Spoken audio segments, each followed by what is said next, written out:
ప్రేమ, యుద్ధం, రాజకీయాలు వీటిల్లో ఎప్పుడైనా ఏమైనా జరగవచ్చు.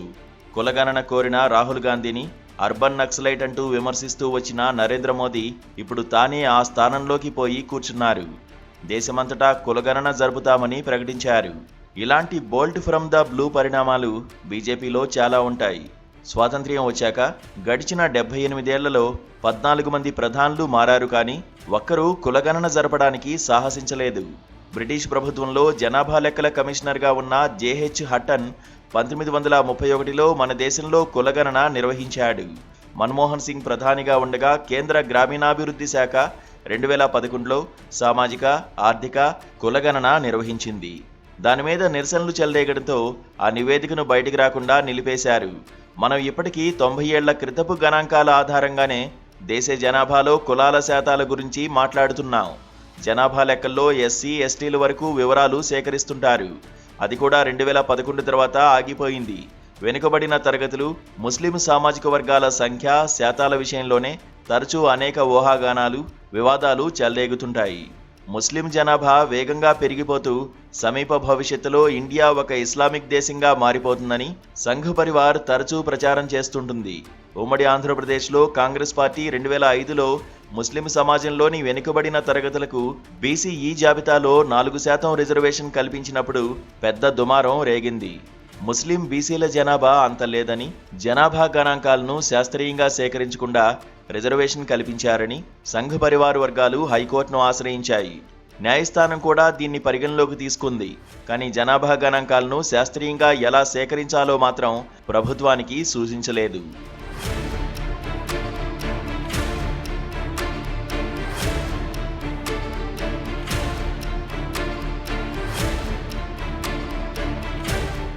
ఓబీసీలకు రాజ్యాంగం తొలి ప్రతిలో రిజర్వేషన్ లేదు. తమిళనాడులో నిరసనలు చెలరేగాక సుప్రీంకోర్టు జోక్యంతో రాజ్యాంగానికి తొలి సవరణగా ఆర్టికల్ 15(4) చేర్చి రాష్ట్రాల స్థాయిలో విద్యా, ఉద్యోగాల్లో రిజర్వేషన్ కల్పించారు. అయితే కేంద్ర ప్రభుత్వ స్థాయిలో ఈ సౌకర్యం కల్పించలేదు. ఓబీసీలు సామాజిక, విద్యా, ఆర్థిక రంగాల్లో ఎదుర్కొంటున్న వివక్ష, వెనుకబాటుతనం, పేదరికాలను తొలగించడానికి అవసరమైన సూచనలు ఇవ్వడానికి 1979 జనవరి 1న అప్పటి ప్రధాని మొరార్జీ దేశాయి బీపీ మండల్ కమిషన్ వేశారు. దేశ జనాభాలో ఓబీసీలు 15% ఉన్నారని మండల్ కమిషన్ తేల్చింది. వారికి కేంద్ర ప్రభుత్వంలో, ప్రభుత్వ రంగ సంస్థల్లో 27% రిజర్వేషన్ కల్పించాలని సూచించింది. ఆ సిఫారసుల్ని ఓ దశాబ్దం తర్వాత 1990 ఆగస్టు 7న అప్పటి ప్రధాని వీపీ సింగ్ ఆమోదించారు. ఓబీసీలకు రిజర్వేషన్ కల్పించడం సహించలేని ఆధిపత్య కులాలు తీవ్ర ఆగ్రహంతో రగిలిపోయాయి.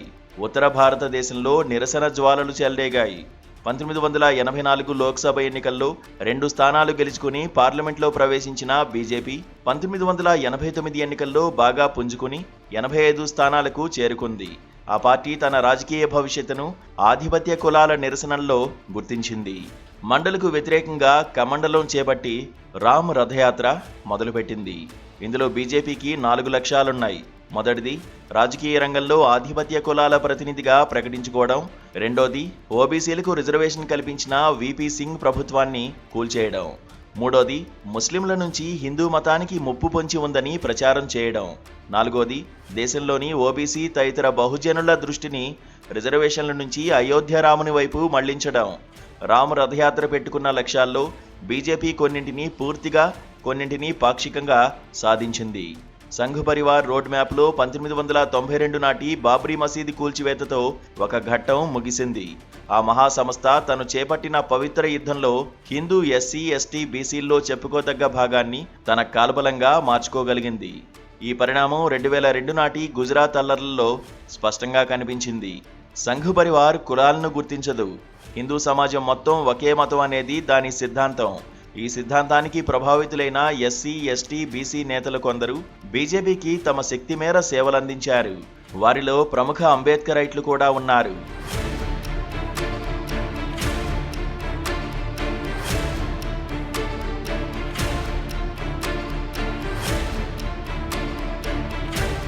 బయటి ప్రపంచానికి అంతగా తెలియదు కానీ ఆదివాసీల్లో తండాకు ఒక మతం ఉంటుంది.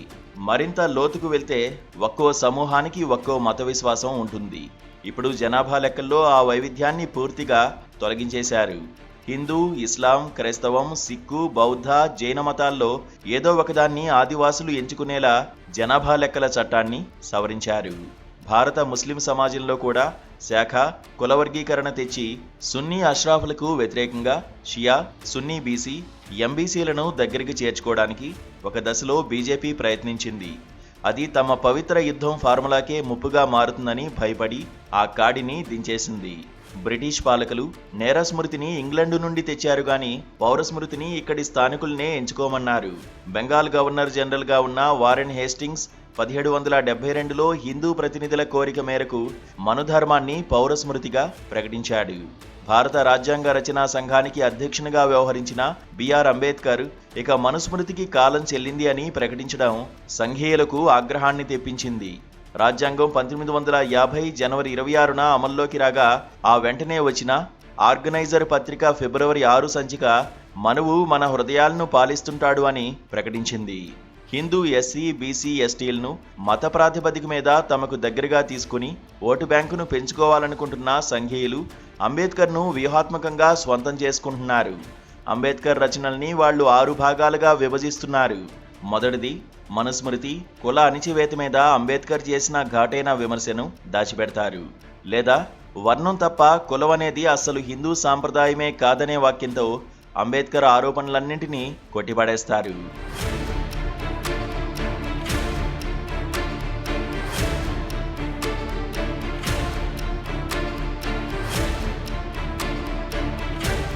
రెండవది ఇస్లాం, ముస్లింల మీద కొన్ని ప్రత్యేక సందర్భాల్లో అంబేద్కర్ చేసిన విమర్శనల్ని తమ పవిత్ర యుద్ధానికి అనుకూలంగా వాడుకుంటారు. మూడవది గాంధీ, అంబేద్కర్ల మధ్య సాగిన వివాదాలకు ఎక్కువ ప్రచారం కల్పించి ఎస్సీ, ఎస్టీ, బీసీలు జాతీయ కాంగ్రెస్కు దగ్గర కాకుండా చూసేందుకు వాడతారు. నాలుగవది కమ్యూనిస్టు పార్టీలను అంబేద్కర్ తన ప్రధాన శత్రువులని భావించేవారని విస్తృతంగా ప్రచారం చేసి ఎస్సీ, ఎస్టీ, బీసీలు మార్క్సిజానికి ఆకర్షితులు కాకుండా జాగ్రత్తలు తీసుకుంటారు. ఐదవది కుల వివక్ష రద్దుకు అంబేద్కర్ చూపిన పరిష్కారాల్ని మెచ్చుకుంటూ ఆయన్ని హిందూ మత సంస్కర్తగా కొనియాడుతారు. అంబేద్కర్ పేరులోనే రాముడు ఉన్నాడని ఈ మధ్య ప్రత్యేకంగా పేర్కొంటున్నారు. ఆరవది రాజ్యాంగం మన దేశానికి అంబేద్కర్ ఇచ్చిన ప్రసాదమని పేర్కొనడమే గాక తాము ఏది చేసినా రాజ్యాంగానికి విధేయులమై ఉంటున్నామని బుకాయిస్తారు. ఎంతటి ప్రచార హోరుతో ప్రజల్ని సంఘ్ పరివార్ వశీకరిస్తున్నా సమస్త రంగాల్లో కుల వివక్ష అనే కఠిన వాస్తవం బహుజనుల్ని ఎప్పుడో ఒకప్పుడు మెలకువ వచ్చేలా చేస్తుంది. అప్పుడు వాళ్ళు కులగణన జరిపించమని తప్పక అడుగుతారు.